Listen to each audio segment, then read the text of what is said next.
I think Kachaiya, I think he will not speak like a politician, which he has done. He was the first to be invited to my education conference. He forgets that I invited him. No, I'm coming back to that also. He was the first to be invited on my education conference. Next time I also invited him, which he could not come. We will straight go into the so issue. Let us not go into the personal issues. And you have offered to write. I normally don't invite some people because it's going on. If you want to write, you are most welcome. I never stop any project. When I was the reader of Indian Express earlier, I had a leftist, I had the rightist, I have the centrist, everybody in my, even now I've got the same thing. I have my views, yes, you can't prevent it. But I never allowed everybody else not to write anything. That is my principle as a journalist. I may belong to any ideology, my ideology, let everybody write whatever they want to write as long as it is in the system. So Kanchan, you were the first to be invited. In my office, there were many who said no. But I wanted your views and you were one of the good speakers. I admire your speaker that way. Right, sir. I think he addressed the issue. Can we have the next question, please? Yes. Yes.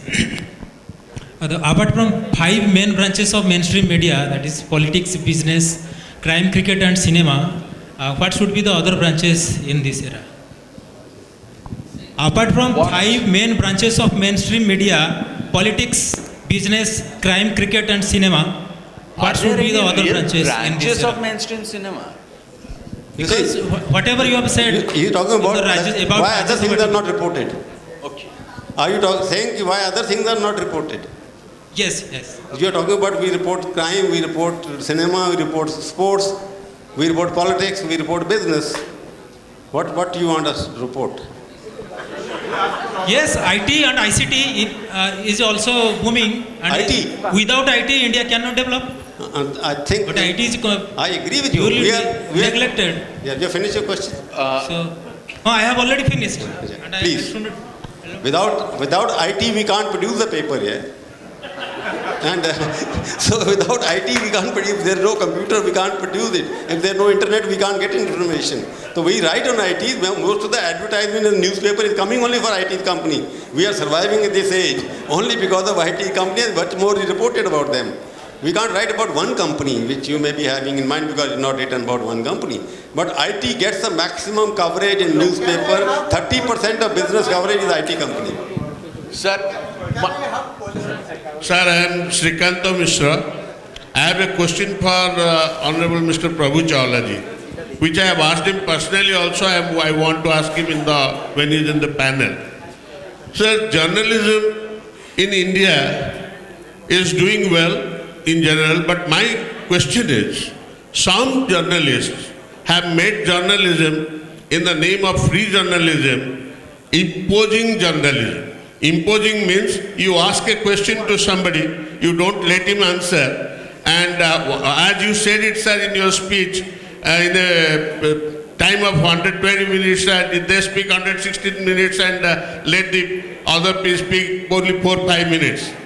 This is what is sending a bad message, a bad signal around that media has become imposing, and they want to impose their opinion on others instead of taking the free opinion. See what you are saying, I get your point, but the question is imposing. I can impose myself on you if you are watching me every day. If you are not watching me, then I won't be seen. Basically, we journalists are remote controlled. If you don't like my face, you have the remote control, you switch out to some other channel.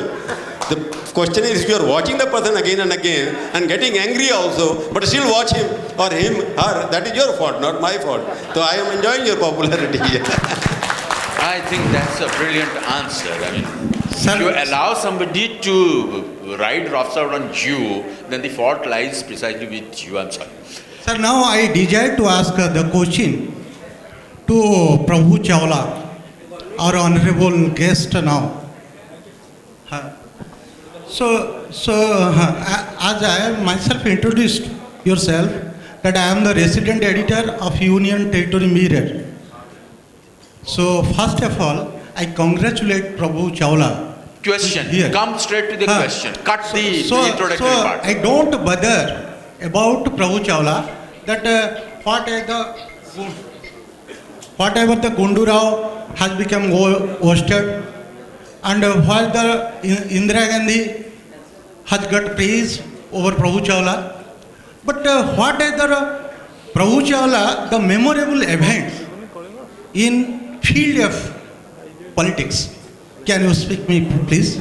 But this doesn't come under the purview of our discussion. Limit your question to what we are discussing. I shall be construed on it. Then I ask the question, sir, what is the memorable event of Prabhu Chawla in political arena?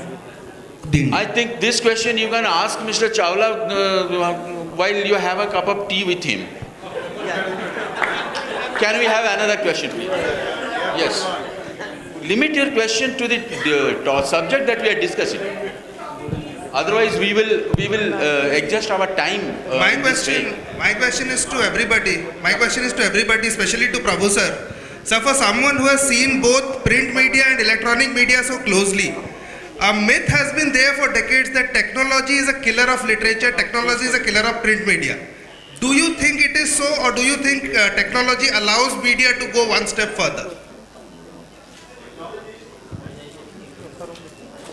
Technology is a good thing because it makes things easier and faster. Question is, electronic media is killing print media to some extent, but it applies only to English media, English electronic system, nothing else. Because we are discussing here the role of media only because we are influenced by, not by what print media is doing, but what electronic media is doing. So electronic media, because of the competition, so heavy competition happening in this country, to 400 channels beaming news every day, the people are competing with each other with giving non-news rather than news. That is what is happening, giving more opinion. Somebody says, breaking news, Salman Khan arrived in the court, breaking news. Judge has entered the room, breaking news. That is what is happening in terms of news, that is what you are used to. So that's like Modi gets out of the plane. That is news, because he has to get out of the plane anyway, but he can't get out of the plane, he won't be able to meet anybody. So this is what you are seeing, this is the effect of electronic media which is happening. Because it is giving you more color reporting, more taking you on the spot, making you what we used to be told, that you must take the reader to the spot, he is not there. But TV is doing it, taking it to the spot and giving much more. We are being killed by over-enthusiasm. Because competition is so much, that everybody wants to give exclusive news. Same thing is happening. If you look at the TV every day, exclusive. Amit Shah spoke to Times Now, Amit Shah also spoke to a headline today, Amit Shah spoke to ZTV, everybody is saying exclusive, exclusive, exclusive. So breaking news, that is also there. Breaking news, I told you what is the definition of breaking news these days. So technology is supposed to make things easier, look better, packaging people every like thing, and it also can graphics, you don't have the time because journalism is becoming now byte journalism on one-liner journalism. People want to read the blurb, they want to read the headline, they don't want to read the made copy.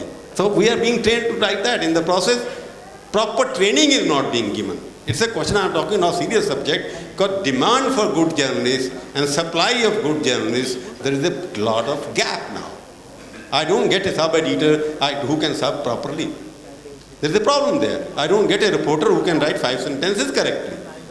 So because demand is so much, in the process competition so much, and revenue is not going as fast as it should be doing, the quality of journalism is going down these days. That is what is worrying all of us who are there. Now, new journalists don't ask about it, new proprietors don't ask about it, because the bottom lines now are becoming more important than the bylines. So bylines are forgotten. Who is written, Prabhu Chawla written or somebody else written. No. How much is the profit? How much is the TRP? That is what is happening. So in that process, we are getting a setback, but Indian consumer of news is quite wise. Ultimately, they are getting angry, and we will get back to good journalism sooner than later. My hope is we will get back to it. Thank you. I know there could be many more questions to Mr. Chawla, but I'm sorry, we do not. Now, we have been discussing about the falling standard of journalism. We have been discussing about why this is happening, and I think Mr. Chawla gave a decent answer to that. Now, we will hear from Sri Satya Narayan Sahu. And I'll request him to deliberate on this issue from a completely, probably different perspective, Mr. Sahu. The distinguished journalists from across the country, Mr. Mark Tully, Prabhu Chawla, and the host of others, and of course the distinguished participants. This topic is so exciting and stimulating. At the same time, as we survey the literature on journalism, and particularly whenever we read or what we see in electronic media, then obviously some kind of disappointment descends. And therefore, it's important to reflect on this point. In Orissa, there is a fantastic and great tradition of journalism which began in the context of famine. In 1866, today Mark Tully pointed out, in 1919, Utkalmani Gopabandhu established Samaj, and one of the objectives of Samaj was to counter famine. Much later, it was Professor Amartya Sen who said that democracy and free press is the best guarantee against famine. So we had a journalistic tradition in Orissa which understood that media could be used to counter man-made disasters like famine. And during freedom struggle, the role played by journalists, and particularly the creative journalism of that time, which was service-oriented, was best represented by none other than Mahatma Gandhi. One satyagraha he launched was for the cause of fast freedom. We have read about fast satyagraha, we have read about salt satyagraha, but individual satyagraha, which was launched in 1942, preceding Quit India movement, was one satyagraha. Probably it's not known or not discussed, in the media world. That satyagraha, individual satyagraha, was specially dedicated for the cause of press freedom. And first satyagraha, individual satyagraha, was Vinoba Bhave. After that, Jawaharlal Nehru, and so on and so forth.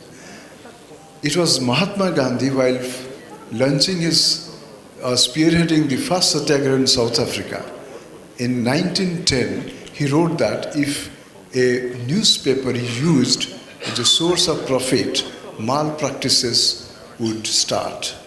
And journalists know that such malpractices prevailed.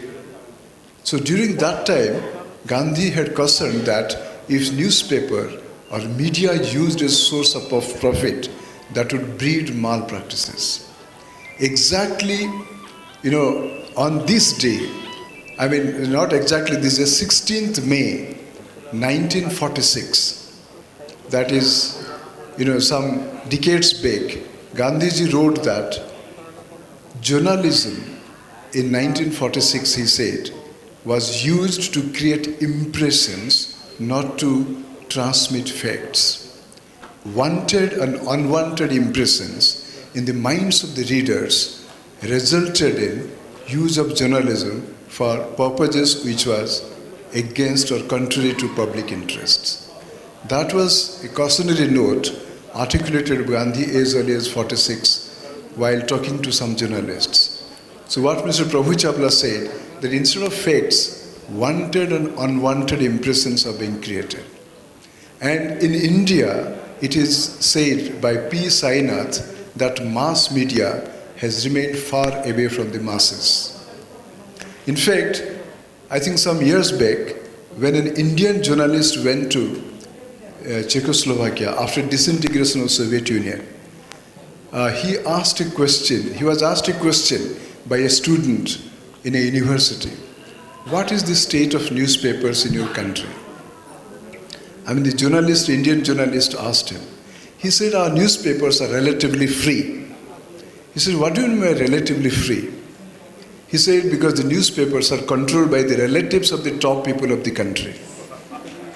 And then he said, well, if it is relatively free, what else would you like to say about the newspapers? Then the student replied, our newspapers contain three things: truth, untruth, and lies. The Indian journalist was confounded and confused by that answer. He asked, what do you mean by this? He said, truth is contained in sports pages.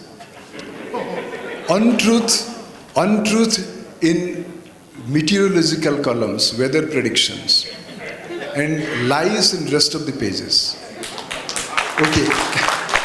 So this is an anecdote which probably sums up the state of state of media in today's world, today's market world, market-driven economy. And another, the misrepresentation was, I think, best articulated by a great leader, political leader. He was telling a story, to drive home this issue of misrepresentation. Once a bishop from Vatican, he went to New York. He was asked by the Vatican authorities not to speak to the media at all. So the bishop, the revered bishop, got down from the flight, went straight to the car, and media people asked him many questions. He didn't say anything. One journalist asked, "Bishop, would you visit a nightclub in New York?" Bishop was incensed. How could a journalist ask a revered bishop that he would visit a nightclub in New York? Then Bishop asked, "Are there nightclubs in New York?" Next day, the newspapers reported, Bishop asks, "Are there nightclubs in New York?" So Bishop was embarrassed. Next day, he addressed a meeting in one place in New York. He said, "Well, somebody misrepresented my question yesterday. And today I have to say many stories." And he was going to repeat these stories in successive meetings. And therefore, he requested media people not to publish or print those stories. And next day, the media people said, "Bishop says he has many more stories to tell, which he says are unprintable." So this is how, through such anecdotes one can understand. But the question is, in today's world, I do have a firm faith that media has become vibrant because of technology, because of competition, and of course because of many other factors. But there is, to some extent, it is true that it certainly is little far away from the masses. And therefore that mass character of mass media needs to be restored. And another point, in fact, I was going through the report, the Leveson Commission report, Culture, Ethos and Practice in Media in UK, which is I think it's a landmark report, which stated that media, the way it represents the interests of the society, is quite properly it is doing, but on occasions it is departing from the tradition of ethics or journalistic ethics. And therefore, it recommended strongly, particularly in the context of women's interest in the media. It said why it is that women are being represented as an object of pornography. Why is it that only women are represented as sex objects? That's in UK. And what about us in India? Page 3 journalism, what they call it. Or whatever, my son reads not any other page but the supplements which come to the newspapers which portray the sexual content and which are titillating and stimulating. I think that needs to be addressed. And long years back, the father of Indian press, Raja Ram Mohan Roy, in 1823, he wrote a piece, and I read it in Tinmurti Library in New Delhi. He wrote that wherever press freedom is suppressed, there is chance for rebellion. And therefore, at that time, as early as 1823, the father of Indian press wrote that any attempt to muzzle press would lead to chaos, rebellion, and some kind of anarchy and dictatorship in society. That is the reason why I think the vibrant media, particularly social media, offers great hope, provided it is engineered in a manner, if not engineered, but if it is used in a more creative manner. And I would like to conclude by referring to Mahatma Gandhi's first live broadcast over All India Radio in 1947. He was asked to address the refugees who were there in Kurukshetra, who came from Pakistan. And Gandhiji wanted to meet them personally because as a great communicator, he didn't want to use a medium to reach out to people. And he addressed the refugees on, I think, 12th November, which is celebrated as Public Broadcasters' Day. After he came from the studios of All India Radio, he was asked a question. What was your experience with the radio, microphone? sorry, how was your experience with radio? Gandhiji said, I saw God's power in the instrument of microphone. It is a mighty power. It's a mighty power which is available at the disposal of human beings. If Gandhiji could see the mighty power of God in the transmitter in All India Radio at Delhi, that mighty power has been multiplied in the form of print media, internet, Twitter, social media, and so on and so forth. It all depends how you use it. Thank you so much. Thank you.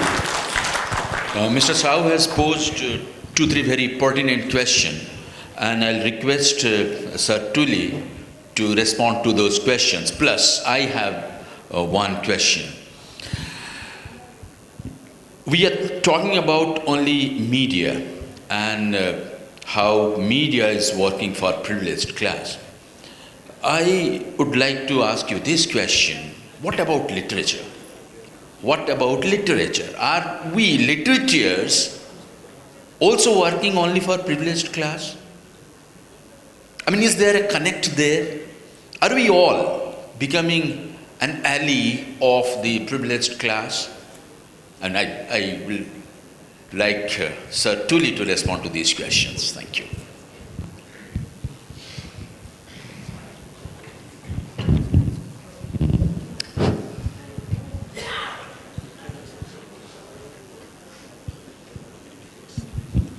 Well, thank you very much. I'm not quite sure that I can answer the question about literature.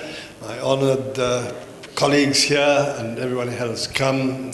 I see some people, Kanchan down there, who I'm sure will be ferociously critical of what I've said. I remember a long conversation with him in Jaipur, where I was left feeling the BBC were a lot of criminals by the end of it. What I want to say is this, that I think that we in the media, and you the public also, we like to bash each other. We're always saying everything is dreadful and the media is going downhill. I don't believe that to be true. I don't believe that the mass media is just a voice for the privileged or anything. Were that so, it wouldn't be the mass media. And people wouldn't pay to advertise on it. The media would not be financed. So let me just talk very briefly about some problems which I do think the media has. And the first problem, the most serious problem, is that there is a general impression, and it's often written about, that the media is losing its credibility. And this is something the media which really needs to worry about. And I think two of the reasons why the media is losing its credibility are very obvious. One very obvious reason is corruption and paid news. And I don't need to say any more about that. Another is the impression that the media is owned by the corporate sector largely, and therefore it must be in the pocket of the corporate sector. That is not necessarily so. If you look around the world, a lot of corporate papers and television stations are owned by the corporate sector, but they do maintain a measure of independence still. But it is worrying, and I would always argue that the more the media gets owned by the corporate sector, there is an argument for proper public service broadcasting. And by that I do not mean All India Radio and Doordarshan, although there are very talented people working there, but they inevitably have to be the voice of the government. So that is another reason why people look at the media with suspicion. A third reason, I think, is because of the type of news that we are presenting very often. And I think one of the real problems, Prabhu talked about technology, we have been led by the nose by technology. because it is so easy to do news from on the spot now, what we are getting is on the spot news with people standing there who have had no time to really think about what they're doing, no editorial control over what they're saying, and very often talking what I can only describe as drivel.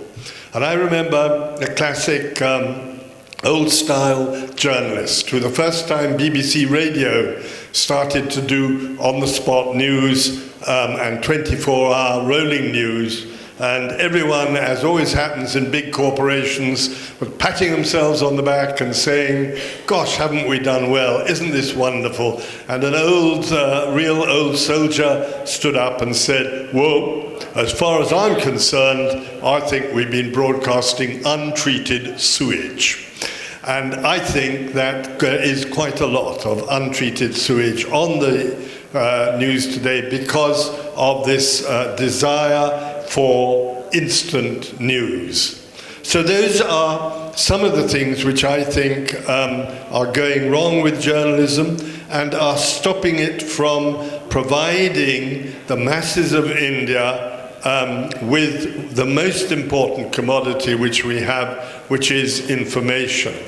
Mr. Sahu has already talked, as I did today, about the history of Orissa journalism and its connection with famines. What was the connection with famine was that it was doing two things. It was providing information about where the famine was, and it was arousing the government and the public to be concerned. And unless the media provides information and arouses the public to genuine issues, then it is not doing its job.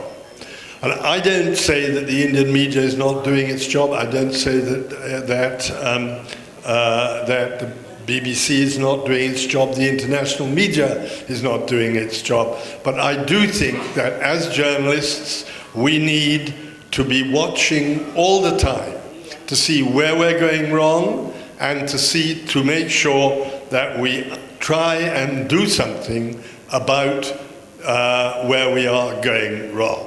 And here I would just say one final thing. One of the reasons why we are handicapped in doing that now is because of the commercialization of news as companies, the corporatization, because the bottom line, money, has become so crucial. So the advertising manager and the circulation manager and the audience research manager become more important than the editor. When I first came to India, there were editors like Frank Moraes, Molgaonkar, and other editors like that, and the advertising manager would barely dare to enter their office. Nowadays, it's not the editor who is calling the shots, and that means that we journalists don't have proper control always over what we are doing, and that control needs to be restored if we are to put right what is wrong with media coverage at the moment. Thank you all very much. I'm sure there will be more questions for Sir Tuli, but we will take all the questions together after all the panelists have their say. Now may I request Mr. Urmilesh to deliberate on this very important and almost provocative issue that we are talking about. Thank you.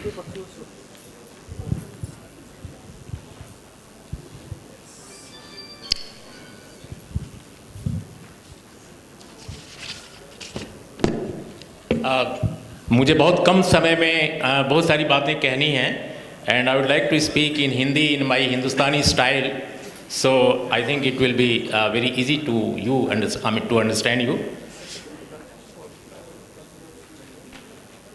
मुझे लगता है कि भारतीय media के बारे में जो आज विषय है आई मीन वो सबसे रिलेवेंट है. वैसे तो बहुत सारे विषय हो सकते हैं, लेकिन जिस तरह आपके ऑर्गेनाइजर्स ने ये विषय तय किया है मैं उनके लिए बधाई दूंगा, क्योंकि ये आज भारतीय मीडिया का सबसे अहम सबसे बड़ा प्रश्न है कि है media become the medium for message of the privileged and the ruling class. अगर हम भारतीय मीडिया को देखते हैं आज तो ये करीब 86,000 करोड़ का मीडिया है। अगर मीडिया उद्योग भारत में देखें तो लगभग 86,000 करोड़ का आज मीडिया हमारा हो गया है। 800 के आसपास चैनल हैं, 82,000 के आसपास अखबार और जर्नल्स हैं हमारे देश में, 170-75 के आसपास न्यूज़ चैनल हैं। लेकिन आप अगर मीडिया उद्योग और पत्रकारिता जर्नलिज्म के बीच के रिश्तों को देखें तो वो चौंकाने वाले हैं। मैं ये नहीं कहूँगा कि पूरी दुनिया में ऐसा नहीं है, क्योंकि पूरी दुनिया में जहाँ जर्नलिज्म बहुत बेहतर था, I mean UK and other countries, many European countries, वहाँ भी हालात बहुत ख़राब हुए हैं। और यूके में जिस लेवेसन रिपोर्ट की बात अभी एस.एन. साहू ने की, वो लेवेसन रिपोर्ट इसीलिए सामने आई है क्योंकि वहाँ भी बहुत सारे पेचीदगियाँ पैदा हुई थी, बहुत सारी प्रॉब्लम्स पैदा हुई थी। लेकिन अपने देश में जो मीडिया का एक बड़ा संकट है, वो मुझे ऐसा लगता है कि वो ओनरशिप का है। हमारे देश में कुल मिलाकर अगर देखा जाए, जो पत्रकारिता की बुनियादी समस्याएं पैदा हो गई हैं, वो क्यों हैं?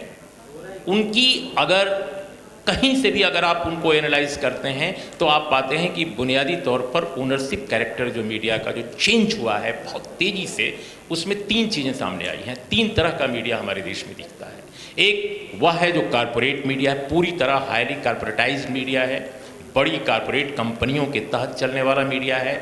उसमें भी बहुत तेज़ी से कंसोलिडेशन चल रहा है, एक सुदृढ़ीकरण चल रहा है, और कंसोलिडेशन की ये प्रक्रिया छोटी मझोली कंपनियों को ले रही हैं। और दूसरी तरफ वो मीडिया है जो भारत में बहुत तेज़ी से फैला है, खासकर आज़ादी के बाद, और मैं कहूँगा सन 70 दशक के बाद, वो है कि बहुत सारा मीडिया हमारे देश में पॉलिटिकल लीडर्स, पॉलिटिकल पार्टीज़ या उनके आसपास के लोगों की ओनरशिप में चल रहा है।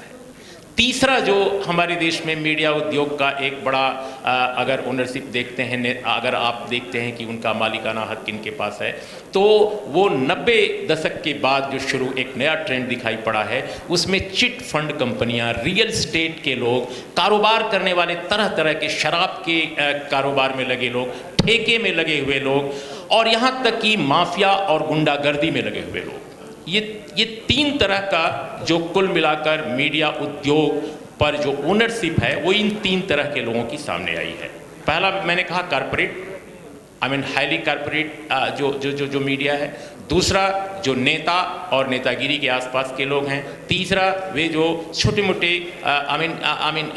जो उद्योगों से छोटे मोटे कारोबार से निकले लोग हैं, जो अपराध जगत से लोग निकले हैं, जो रियल एस्टेट, जो चिट फंड। मैं हर रियल एस्टेट को अपराध जगत से नहीं जोड़ता हूँ, लेकिन हाँ, उसमें भी उनका पैसा पंप किया हुआ है। तो ऐसे में इस तरह की ओनरशिप में, और दिलचस्प बात यह है कि भारत जैसे इस महादेश में, जिसे हम बहुत दुनिया की खूबसूरत डेमोक्रेसी कहते हैं, बहुत वाइब्रेंट डेमोक्रेसी कहते हैं, वहाँ क्रॉस मीडिया ओनरशिप पर कोई लगाम नहीं है। हमारे देश में यूरोप और बहुत सारे और देशों की तरह क्रॉस मीडिया ओनरशिप का कोई कानून नहीं है। यानी एक उद्योगपति अखबार निकाल सकता है, टेलीविज़न चला सकता है, वेबसाइट्स भी चला सकता है, और रेडियो भी चला सकता है। आगे भी भविष्य में जो आएगा वो भी वो चलाएगा। और 4G का ज़माना जिस तरह से बहुत तेज़ी से धमक अपनी दे रहा है, तो जाहिर है 4G के ज़माने में मीडिया का एक नया प्लेटफॉर्म होगा वो, और वो क्या होगा मीडिया उस रूप में बहुत जल्दी देखने को मिलेगा, जो देश के इस वक्त सबसे बड़े इजारेदार जो पूंजीपति हैं, उनके हाथ में उसकी लगाम है। तो ये एक पहलू जो मैं मीडिया ओनरशिप के बारे में आपसे कहना चाहता था, वो ये है। दूसरी बात जो भारतीय मीडिया का एक बहुत महत्वपूर्ण प्रसंग जो मुझे समझ में आ रहा है, बहुत चूँकि संक्षेप में आज बात कहनी है और बाद में सवाल जवाब होंगे, कि भारतीय मीडिया के बारे में हम अतीत में नहीं जाएंगे, क्योंकि अतीत में अगर जाएंगे तो हम फिर वो मिशन और प्रोफेशन और फिर इंडस्ट्री में जो कन्वर्ट हुआ है हमारा मीडिया, हम उस डिबेट में चले जाएंगे। लेकिन आज का मीडिया जो एक उद्योग है और पत्रकारिता उसका पुछल्ला मात्र है, एक छोटा सा पुछल्ला, तो उसमें अगर मीडिया को हम देखते हैं तो इस मीडिया के चरित्र में 2 बातें बहुत महत्वपूर्ण दिखाई पड़ती हैं। पहली कि इतना बड़ा मीडिया जो 86,000 करोड़ का है, जो अपने को डेमोक्रेसी का सबसे बड़ा महत्वपूर्ण मंच मानता है, जो व्यवस्था का अपने को चौथा पिलर कहता है। हालांकि मैं कहता हूं कि ये शर्मनाक है जब हम चौथा पिलर कहते हैं, क्योंकि व्यवस्था के अगर आप पिलर बनना चाहते हैं तो ये पिलर तो नहीं चाहिए, क्योंकि व्यवस्था से बहुत शिकायतें इस देश की जनता को हैं। अगर पिलर ही बनना है तो आपको पहला जनतंत्र का पहला पिलर बनना चाहिए, जो नहीं है। तो अभी भारतीय मीडिया में जो एक ट्रेंड, जो दो बातें हमको और दिखाई पड़ती हैं ओनरशिप कैरेक्टर के अलावा, जिसकी वजह से सारी समस्या है, वो ये कि मीडिया अगर इसके क्लास और कास्ट बायसेस देखें तो ये बहुत ठोस तौर पर बड़े लोगों का मीडिया है। इसमें मैं जात बिरादरी के मामले इसलिए नहीं उठा रहा हूँ कि मुझे जाति समाजशास्त्र पर आपके सामने बात करनी है, लेकिन इसकी अपर कास्ट बायसेस बिल्कुल क्लियर हैं। ये एक ऐसा मीडिया हमारे देश का आज सामने आया है, इतने बड़े निवेश के बावजूद, इतने बड़े पूंजीपतियों के निवेश के बावजूद, जिनके बारे में कहा जाता है कि उन्होंने सामंती जो मूल्य हैं उनको तोड़ करके पूंजीवाद सामने आया। लेकिन अपने देश में पूंजीवाद किस रूप में सामने है कि इस देश के मीडिया में पूरे देश में, एक हमारे दोस्त हैं रॉबिन जेफरी जो मेलबोर्न में पहले थे, आजकल सिंगापुर में पढ़ाते हैं और मीडिया के बहुत बड़े विशेषज्ञ हैं। उन्होंने भारत के मीडिया पर किसी भी भारतीय मीडिया विज्ञानी से बेहतर किताब लिखी है, इंडियाज़ न्यूज़पेपर रिवॉल्यूशन। उसके बाद भी उनकी कुछ किताबें आई हैं। तो उन्होंने 10 वर्षों तक भारत के मीडिया पर रिसर्च किया और उत्तर से लेकर दक्षिण तक, पूरब से लेकर पश्चिम तक रॉबिन जेफरी घूमते रहे। और प्रोफेसर रॉबिन जेफरी को इस देश में एक भी दलित संपादक नहीं मिला, उन्होंने अपनी किताब में कही है। अब मेरा सवाल यह है कि इस देश में भारतीय प्रशासनिक सेवा, भारतीय पुलिस सेवा, भारतीय वन सेवा, सब में दलित आदिवासी हो सकते हैं, सब में माइनॉरिटीज़ के लोग बहुत हो सकते हैं। राजनीति में दलित, पिछड़े, ओबीसी बहुत बड़े बड़े नेता हो चुके हैं, आज़ादी से पहले, आज़ादी के बाद। सेना में बहुत सारे लोग हैं, इंजीनियरिंग में बहुत सारे लोग हैं, ठेके में बहुत सारे लोग हैं, गुंडागर्दी, कारोबार से लेकर तमाम चीज़ों में लोग हैं। आखिर ये मीडिया कौन सी चीज़ है जिसमें एक भी दलित नहीं आता, जिसमें एक भी आदिवासी संपादक नहीं बनता, जिसमें एक भी ओबीसी भी संपादक नहीं बनता, खासकर बड़े चैनलों का और बड़े अखबारों का। तो ये भारतीय मीडिया का जो क्लास कैरेक्टर है वो सिर्फ क्लास कैरेक्टर नहीं है, कास्ट कैरेक्टर भी है। ये हाईली कॉर्पोरेटाइज तो है ही है इकोनॉमिकली अगर देखा जाए आर्थिक तौर पे, लेकिन भारतीय मीडिया की कास्ट बायसेस भी बिल्कुल क्लियर हैं। और इसमें मैं अगर कहूँगा कि 2006 में पहली दफ़ा एक बहुत साइंटिफिक सर्वे भारत में हुआ, क्योंकि आपके विषय से ये जुड़ा मामला है इसलिए मैं उस सर्वे की बात कर रहा हूँ। और सर्वे करने वाले कोई दलित आदिवासी नहीं थे, सभी प्रबुद्ध वर्ग के थे और प्रिविलेज्ड क्लास के थे। उन लोगों ने सर्वे किया CSDS से, सेंटर फॉर जो सोसाइटी इन डेवलपिंग स्टडीज़ है दिल्ली में। उस सर्वे में पाया गया कि राष्ट्रीय मीडिया का उन्होंने सर्वे किया था, उसमें पाया कि 86% से एबव दिल्ली स्थित भारत के राष्ट्रीय मीडिया में सिर्फ अपर कास्ट के लोग हैं।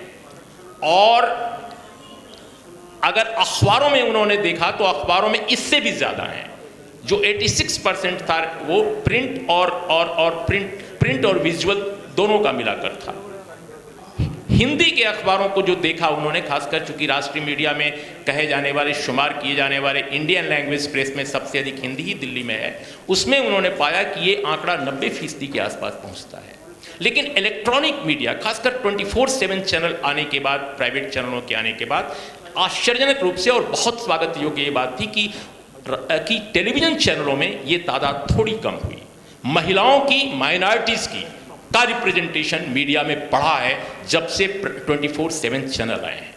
लेकिन वजह क्या है कि इसका रिफ्लेक्शन आपको मीडिया में नहीं दिखाई देता, उसके कामकाज में नहीं दिखाई देता। क्योंकि जो टॉप 10 किसी भी चैनल, किसी भी अखबार में जो निर्णय लेने वाले लोग हैं वो ठीक है, कुछ तो आ गए हैं, लेकिन जो निचली कतारों के लोग जर्नलिज्म में आए हैं वो निर्णय लेने वाले 10 बड़े पदों में शायद ही कहीं शुमार हैं। और सर्वे 2006 का कहता है कि एक भी नहीं है। तो आप एक ऐसे खूबसूरत लोकतांत्रिक मुल्क की कल्पना करेंगे जहां देश की 70 लगभग 65-67% आबादी का कोई रिप्रेजेंटेशन मीडिया में टॉप लेवल पर ही नहीं है। अमेरिका में जहां इस तरह का कास्ट सिस्टम नहीं है, वहां भी डिस्क्रिमिनेशन को खत्म करने के लिए 1978-79 के दौरान एफर्मेटिव एक्शन मीडिया में इंट्रोड्यूस किया गया और बाकायदे विभिन्न नस्ल के लोगों, विभिन्न रंग के लोगों और विभिन्न समाजों के लोगों को, बाकायदे एथनिक कम्युनिटीज को वहां रिप्रेजेंटेशन दिया गया मीडिया में मैं बात कर रहा हूं, नौकरियों में नहीं।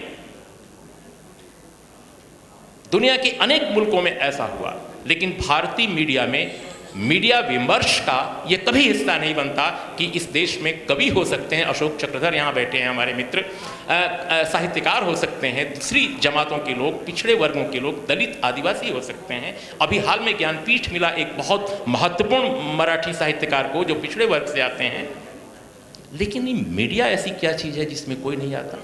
तो मुझे ऐसा लगता है कि सूचना और संचार का ये उद्योग, जैसा दुनिया के महानतम समाजशास्त्री कहते भी हैं और बताते भी हैं, हम सब उससे कन्विंस भी हैं लगभग, कि भैया अगर देखा जाए तो मीडिया पूरी दुनिया में मानस निर्माण का काम कर रहा है, विचार बनाने का काम कर रहा है, चाहे वो अंतर्राष्ट्रीय स्तर पर हो या राष्ट्रीय स्तर पर हो। जो रूलिंग एलीट है वो अपने लायक विचार बनाने के लिए मीडिया का इस्तेमाल कर रहा है। और महात्मा गांधी के जिस उद्धरण को उन्होंने कोट किया एस एन साहू ने, आज के संदर्भ में अगर मीडिया का ये आकार देखें, मीडिया का ये प्रकार देखें, तो वो बिल्कुल बदल चुका है, वो रिलेवेंट नहीं रह गया है। तो मुझे लगता है कि यही वो वजह है कि मीडिया में एक खास जो वेस्टेड इंटरेस्ट है वो कहीं से भी नहीं चाहता कि इसका डेमोक्रेटाइजेशन हो। बिल्कुल अंतिम बात जो मैं आपसे कहूँगा, हालांकि इसके बावजूद कुछ बहुत अच्छे प्रयोग हैं और मैं ये आप नहीं समझेंगे मेरी इस बात से कि मैं मीडिया के बारे में बिल्कुल निराश हूँ या मैं आपको भी निराश करना चाहता हूँ। मीडिया में कुछ बहुत बेहतरीन प्रयोग हो रहे हैं, सोशल मीडिया में ही नहीं, मैं तो कहूँगा प्रिंट और विजुअल में भी। पिछले दिनों 2011 में तमिलनाडु में पुथिया थलय मुराय चैनल आया। जो लोग तमिल भाषा के मीडिया के बारे में जानते हैं वो अच्छी तरह जानते हैं, लेकिन उनको इसलिए ये बेहतर एक चैनल आ सका क्योंकि एक बेहतरीन ओनर उनको मिला जो 1000 करोड़ का निवेश उस दौर में एक रीजनल चैनल पर, वह भी सिर्फ न्यूज़ का चैनल, उसके लिए खर्च करने को तैयार था। और उसमें बेहतरीन खबरों के जरिए, बेहतरीन विश्लेषण, डिबेट्स के जरिए उन्होंने बहुत जल्दी, लगभग 1.5-2 साल के अंदर उन्होंने तमिलनाडु के 31% स्पेस को, मार्केट स्पेस को कैप्चर किया है। तो ऐसा नहीं है कि प्रयोग नहीं हो रहे हैं, प्रयोग अच्छे कुछ हो रहे हैं। मैं तो कहता हूं कि जो मेन स्ट्रीम चैनल्स भी हैं उनके बारे में भी मैं मानता हूं कि बहुत सारा अच्छा काम वहां भी हो रहा है।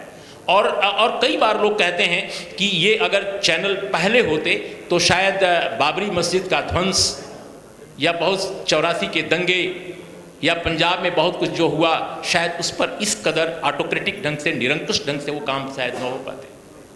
क्योंकि दंगे फसाद की रिपोर्ट में हम देखते हैं कि अपने तमाम नॉनसेंस के बावजूद यही वो चैनल हैं जो दंगे फसाद पर अंकुश लगाने की प्रक्रिया कहीं ना कहीं मजबूत करते हैं।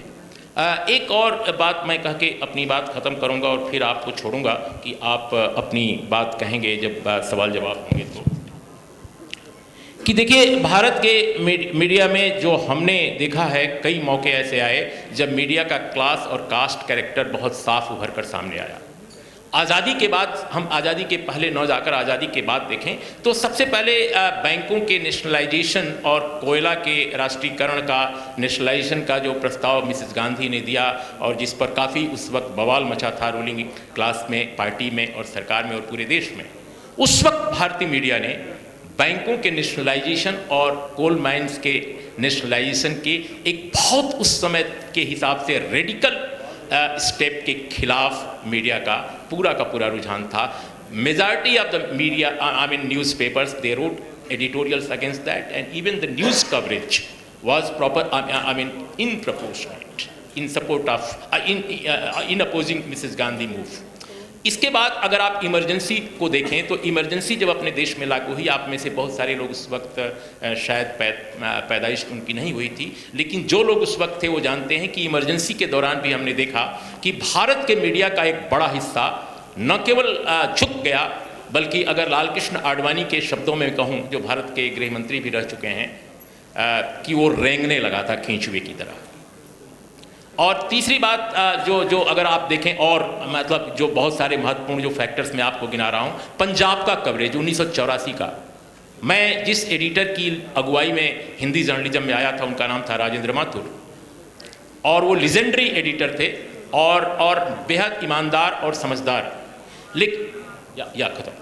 लेकिन उन्हें वो भी इस तरह से लिखते थे क्योंकि हिंदी पत्रकारिता कुल मिलाकर हिंदू पत्रकारिता में कन्वर्ट हो गई थी पंजाब के पूरे प्रकरण में, और वो भी उन जैसा महान संपादक भी लिख रहा था कि जो लोग पंजाब में सेना भेजने का विरोध कर रहे हैं वो सिरफिरे हैं, वो नासमझ हैं, वो पागल हैं। इस तरह की भाषा उस वक्त के संपादक भी लिख रहे थे। और इसके अलावा रिफॉर्म्स को अगर देखें, बाबरी ध्वंस का मैं पहले ही जिक्र कर चुका हूं कि बाबरी ध्वंस के समय इंडियन मीडिया का क्या रोल था। लगभग वो सारा हिंदी जो पत्रकारिता है वो फिर एक बार हिंदू पत्रकारिता में कन्वर्ट हो गई थी। तो ये बायसेस जो हैं वो बिल्कुल साफ थे। और रिफॉर्म्स के दौर में चाहे human face of economic reforms की बात की जा रही थी तब, या जब भी कभी भी मीडिया का बड़ा तबका, मैं समझता हूं कि रिफॉर्म्स के कारपोरेट एस्पेक्ट पर और उसके एंटी ह्यूमन एस्पेक्ट पर नहीं केंद्रित अपने को किया। इसके अलावा अभी आप उड़ीसा का चूंकि हम बात कर रहे हैं, आप देखिए एक बड़ी घटना घटी। सुप्रीम कोर्ट ऑफ इंडिया के आदेश पर भारत में पहली बार लैंड एक्विजिशन को लेकर एक बड़ा सर्वे नियमगिर की पहाड़ियों के नीचे जो गांव हैं वहां कराया गया।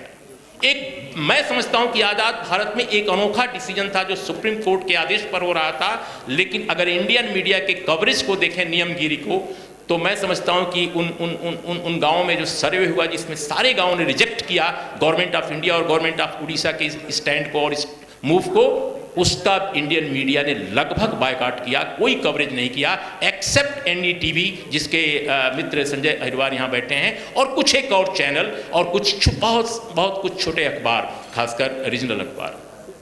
और अभी बिल्कुल अंत में जो मुद्दे एक और हैं कि झारखंड, गुजरात, छत्तीसगढ़, उड़ीसा, बिहार, इन सब के जो आदिवासी और जो दलित उत्पीड़ित समाज है, इसके कवरेज में इंडियन मीडिया का अगर आप रोल देखें तो आप पाएंगे कि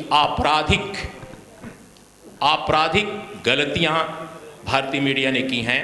जबकि अगर कश्मीर के दूसरे समाजों की बात आती है या प्रिविलेज्ड वर्ग की बात आती है तो चीख पुकार मचने लगती है। तो कुल मिलाकर जो आपका विषय है उसमें मैं मानता हूं कि इंडियन मीडिया निश्चित रूप से न केवल बड़े उद्योगपतियों और कारपोरेट के साथ खड़ा है, बल्कि पत्रकारों का एक बड़ा हिस्सा समाज के वंचित तबकों के इंटरेस्ट के खिलाफ, उनकी इच्छाओं के खिलाफ, उनकी आकांक्षाओं के खिलाफ भी खड़ा है, सायास या अनायास। इन शब्दों के साथ बहुत बहुत